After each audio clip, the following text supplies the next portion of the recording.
compliant with, and should guide the next round of the NDC, so the next phase of the international climate policies. This guidance needs to be focused, as we stated at the Council conclusions, in the energy sector pathway. We will not be able to ensure our climate goals. We will not be able to ensure the 1.5 if we don't get rid of fossil fuels. That is a clear message that we have already agreed between the 27. The signals should be clear, should not be confusing, in order to move the agenda in the right direction. And the pathway that we design in our Council conclusions to phase out the fossil fuels have different layers, have different elements in order to grab the energy package at this COP. It's based on science and follow the roadmap that science and other international institutions have already published. So we need a peaking by 2025 at the latest. We need then to decline emissions, to reduce emissions by 43 by 2030. We need clear language on phase out fossil fuels hand in hand with the global goals on renewable and energy efficiency, and no new coal investments immediately in the coming years. And without forgetting the other elements that needs to be also very well identified to make that the conditions are good for the global south in order to deploy all the new and the clean technologies, and also in order to secure the energy security. So this package should keep all these elements in a balanced manner. And let me highlight another important element of the conclusions, and that is very relevant to this energy transition and the different technologies and opportunities and tools that we need to use for that. I think that it's important that we cannot get false expectation on the abatement technologies. They exist at limited scale and should only be for hard-to-abate sectors, and it is an important point that we also highlight, the phase-out of fossil fuel subsidies, and also to look at important targets on methane and halting deforestation. On adaptation, we need a strong political signal. I think that is necessary to have the same parity with the mitigation aspects and goals. We are working on concrete goals. We want to support concrete goals, concrete targets around the topics related to the adaptation cycle. That will be, that means talking about early warning systems, NAPs, EV finance, etc., etc. The other and the last issue I want to mention from our conclusions is the finance aspect. Finance is going to be, as always, a cross-cutting issue and will be debated in many different rooms. So the main priorities and the main messages that we also keep in our conclusions and that we are also defending in the different negotiating rooms are three or four, probably four, but three. I think that I can sum up in three. First, that the EU is fully committed to enhance public support, as we have been doing so far, with a special focus on adaptation. We recognise the big gap that adaptation finance has. In Dubai, we are also putting a strong emphasis in the discussion on how to align all financial flows with Paris goal. This is the 2.1c, the free global goal in the Paris Agreement, that we need also to work on it. It's not only because it is one of the obligations that we have, but it's because we are pretty sure that is the best way and the only way to make possible to ensure the developing countries receive the investments that they need for the development and also for the resilience. We are not talking about substituting public finance by private finance. We are talking about mobilizing the trillions fit for climate, that also need to be fit for climate, these private flows, in order to comply with the three goals. And of course, for that we need also to be innovative. We have identified also in our conclusions that these new funds and new investments need to be based in a new way of doing things in the international financial arena, and we also highlighted that innovated on that will be necessary for the coming years. I will stop here and I will pass the floor to Jake. Thank you. Thanks a lot, Valvanera. And maybe I can just reinforce some of the points that Valvanera was making, but from more of a negotiator's perspective, for someone who I know many of you from COP to COP. So one of the questions you might have in your mind is what makes this COP unique as compared to the previous COPs?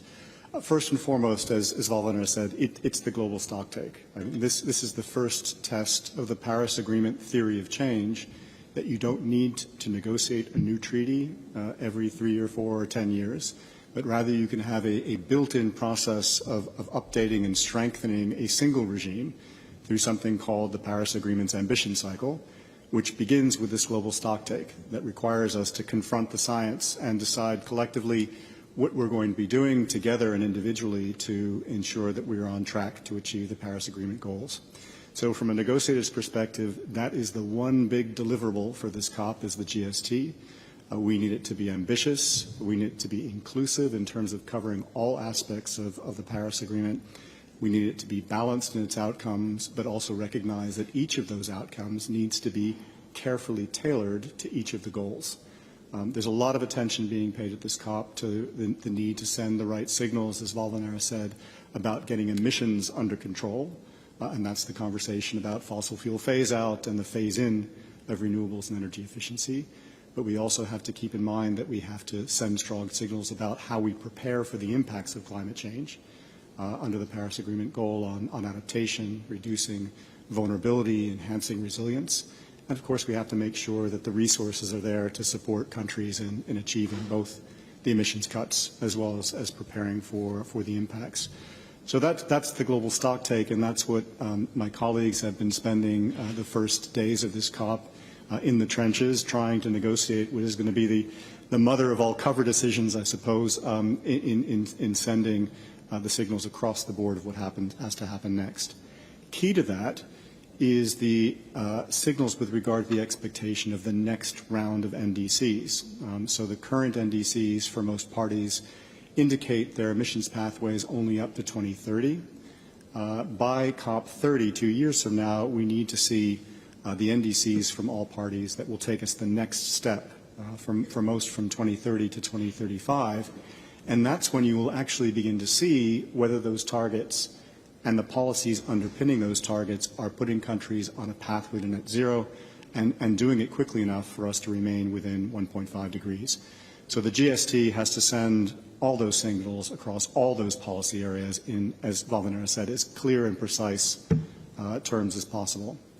The second thing that makes this COP unique was the mandate that we didn't get from Paris in 2015, but rather we got only a year ago in Sharm el-Sheikh, which was to develop new funding arrangements and a fund to assist developing countries, particularly vulnerable developing countries, in addressing loss and damage. I and my colleagues were very concerned that we would have to deal with that at a ministerial level at this COP alongside all the other existing mandates of Paris. But as Valvanera said, we managed to get the COP off to a good start by endorsing the recommendations of the Transitional Committee that's been working on this issue over the past year, getting that fund operationalized, and of course that remarkable pledging conference that started off with a pledge from the UAE, then from Germany, and then from a whole cascading set of pledges from other countries as well, and really a historical moment in terms of a gesture and investment in the kind of solidarity that we know is essential for keeping this regime together. The third thing that makes this COP unique, of course, is where we are in the United Arab Emirates. An incredible host. I think this is what we've been referring to in the EU as peak COP, both in terms of the numbers, but also in terms of the facilities and the support that's been laid out for us through incredible generosity of hospitality to make sure that we're negotiating in as good conditions as possible for this very special GST COP. But it also means, as you heard in the previous press conference, that the eyes of the world are on this country and the fact that it has built its wealth and all this generosity on the basis of oil and gas and fossil fuel production, and has committed, as you've heard today, to phasing out fossil fuels in a way that can ensure that they are contributing and we are all contributing to that pathway to net zero and to ensuring that we keep 1.5 degrees in reach. So that's what makes unique about this COP. What is very familiar, of course, is that we're now in our usual negotiating tracks in the first week of the COP, moving back and forth between the different agenda items, relying upon co-facilitators to produce texts which are either being welcomed by the parties or rejected by the parties, building gradually from the bottom up a set of documents that we hope will be taken to as much of a conclusion in this first week of negotiations as possible, but leading inevitably some very important political questions for ministers to resolve in the second week. Exactly what those questions are, we can't fully speculate on, but we imagine that this issue of how we're going to address fossil fuels will be atop the list. But we're also looking for some clear signals, as I said before, on adaptation. What's the inspiring message that we can agree through these negotiations to ensure that we're all on the same path with regard to ensuring that we're reducing vulnerability and we're enhancing resilience, particularly for the vulnerable, the most vulnerable. And what signs can we send about where the support is going to be coming from financially from both public and private sources.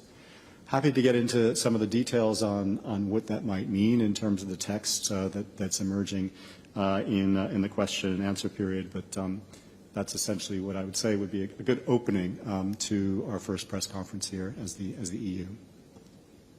Okay, thanks Jake and Valvanera. I think we have around 15 minutes for questions, so I just ask you to identify yourselves and say which media outlet you're from. And I'll take 2 or 3 questions at a time for Jake and Valvanera. Okay, we'll take the gentleman on the second row and the lady just behind on the third row. Lucas Scheidt for Table Media.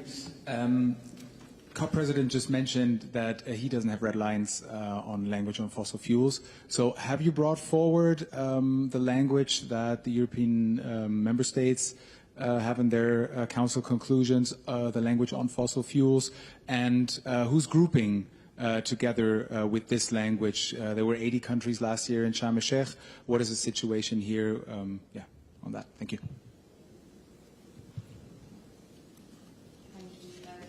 From Reuters. It's a very similar question. Could you give us an update on the fossil fuel negotiations?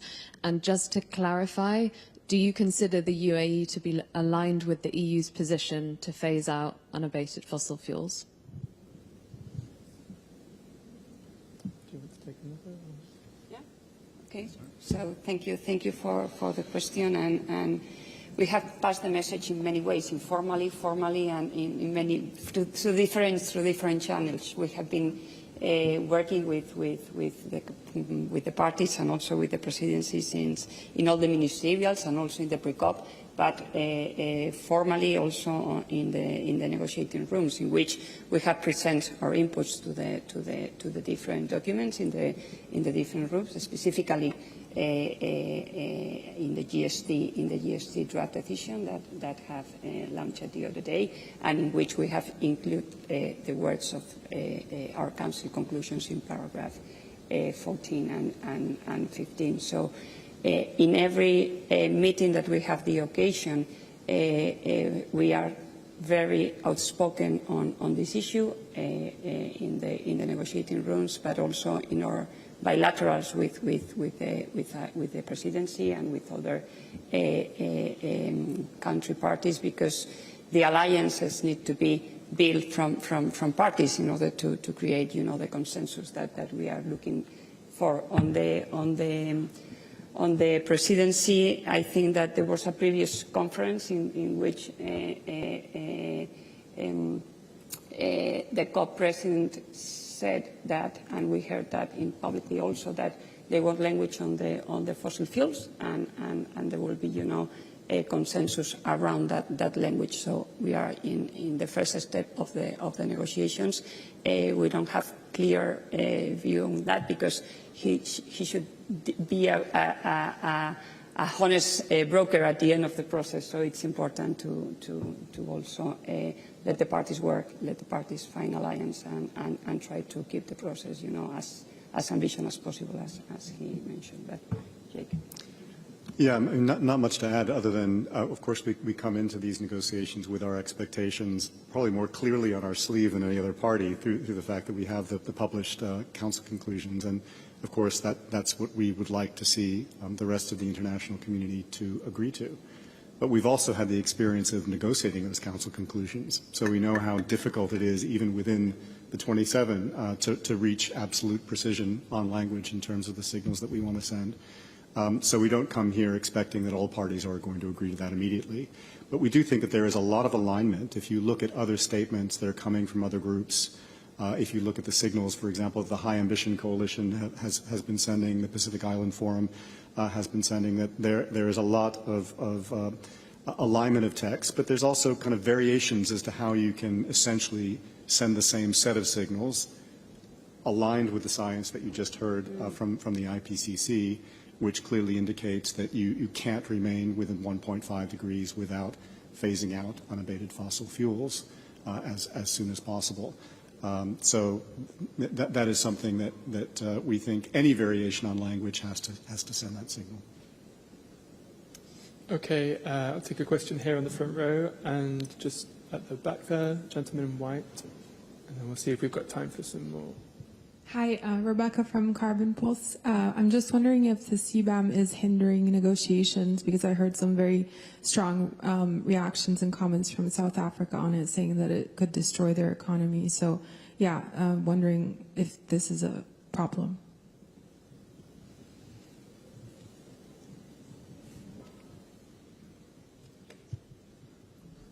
Kolmaya from Euractiv. You said the presidency should be an honest broker.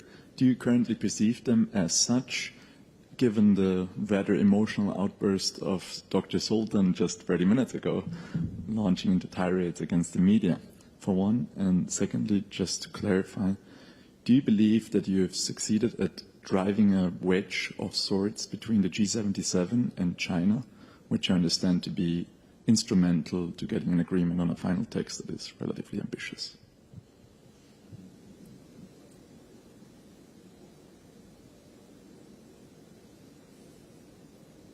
Okay, maybe take one more here, the gentleman in the blue shirt, and then we'll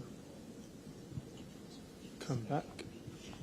Yeah, Tim Stickings from the National UAE. Just to get very technical on the outputs, are we expecting the GST just to consist of the CMA decision, or is there going to be a declaration alongside it? And would any UNFCCC decision also sort of shout out to the stocktake in some way? Thank you.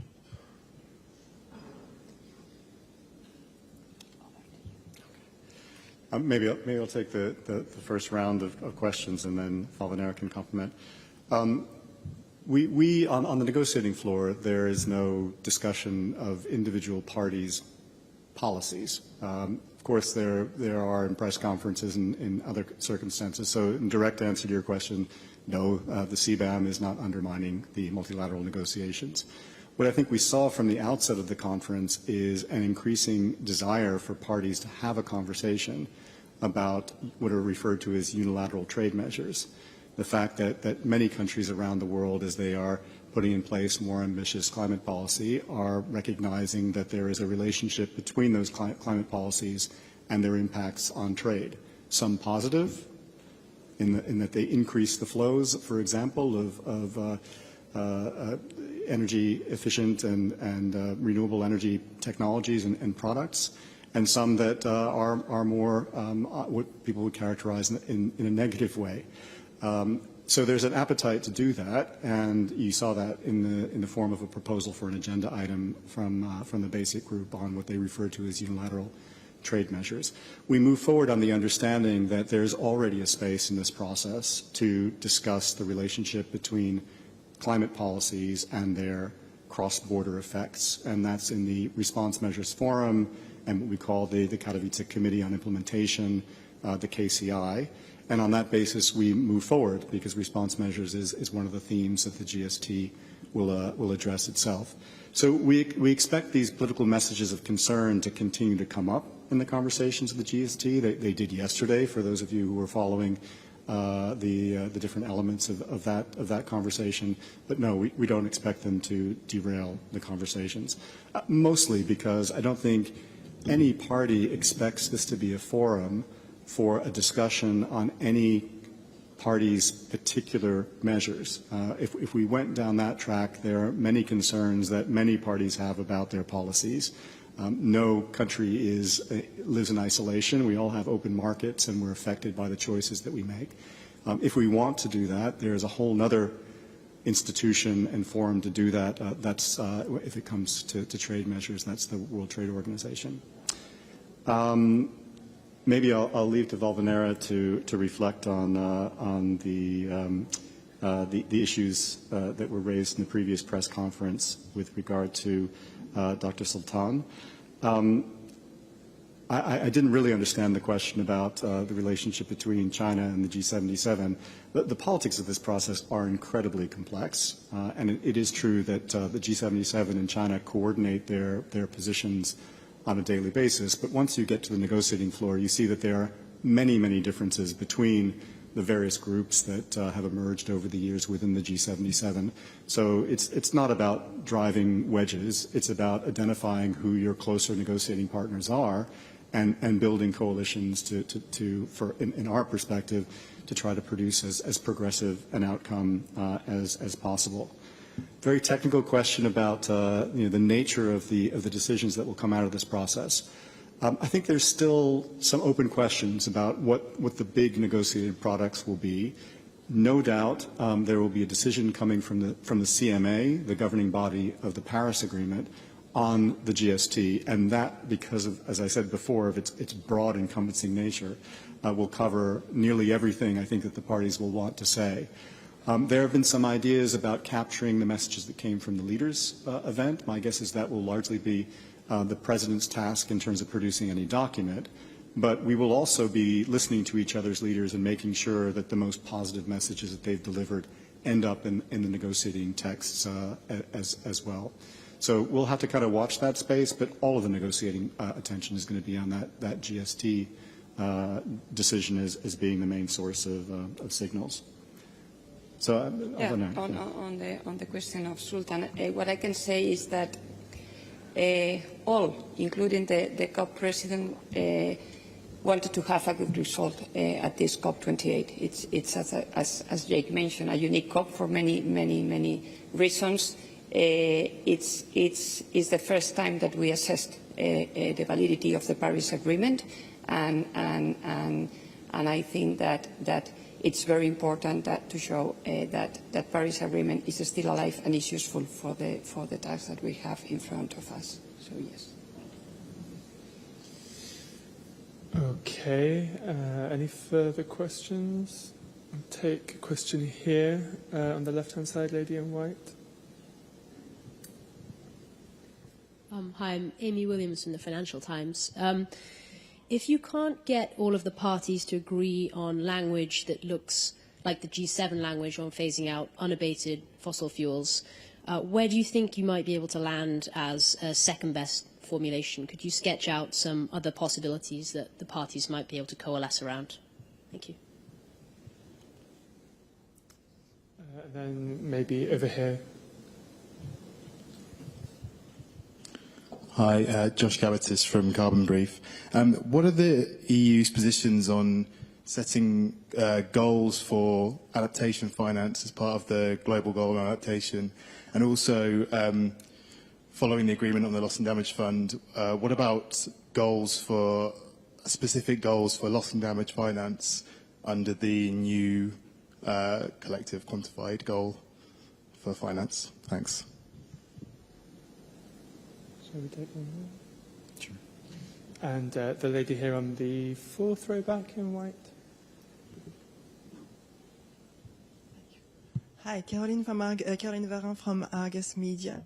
There's a variety of position from countries that are supporting phase out of fossil fuels. Unabated, fossil fuel phase down, phase out. Are we going to have enough time to iron that out? And also, how are you going to bridge the massive gap between the countries who are against it, including Russia, who clearly said they will not support this? Is it a unanimous? Do we need a unanimous decision on this?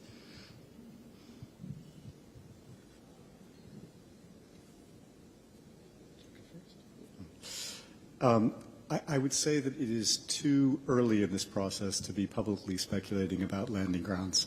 You know our opening position. We're going to strive to build a consensus around that. We feel like we have a lot of support from a big diversity of parties, to your question as well. And we've been in this process long enough to know that consensus forms in this process by creating that kind of groundswell of support that comes from parties but also comes from the outside world as well. And we feel like we're coming into this COP with a strong wind behind us in terms of wanting that clear signal on fossil fuels and count on you to report on that as well. In terms of adaptation finance, of course, we have a goal agreed in Sharm short term, which is doubling the adaptation finance from near current baselines. There is a conversation that will happen next year in the context of the new collective quantified goal, which will describe how it is that we will be continuing to deliver on public finance and other sources of finance over the medium and longer term from the 2025 period onwards. And I think that's the right moment to reflect on how we can continue to accelerate more and more resources coming from all public sources going into adaptation. As Valdenera said in her opening remarks, we all recognize that is the challenge. It's where the private sector is not responding for many understandable reasons, and where we have to build that base of public support in order to ensure that we are investing in resilience in countries that need our help. Same issue with regard to loss and damage is slightly different, I would say, in that with the creation of this fund and the identification of these funding arrangements, it's really the first time that we have begun to define what loss and damage finance is. Up until now, we've been recognizing that there is a lot of finance that's flowing existingly to help countries that are being impacted by climate change to recover from those impacts that range everywhere from immediate humanitarian relief to the kind of development assistance that are provided, for example, by multilateral development banks in a post-impact context. We've just created a fund that has a mandate to basically fill the gaps in that existing arrangement. And so I would say the first set of investments that are clearly identifiable as loss and damage finance are those that are now being invested in that fund. So I think it's too early, really, to make a full assessment of how those flows will relate to our existing definitions of climate finance and whatever might emerge from the NCQG negotiations next year. Yeah, I think that covered everything. Okay, I think we need to wrap up now. So thank you all for coming, and I'd ask you just to look out for future press conferences coming in the coming days. And I'll see you next time. Thanks very much. Thank you.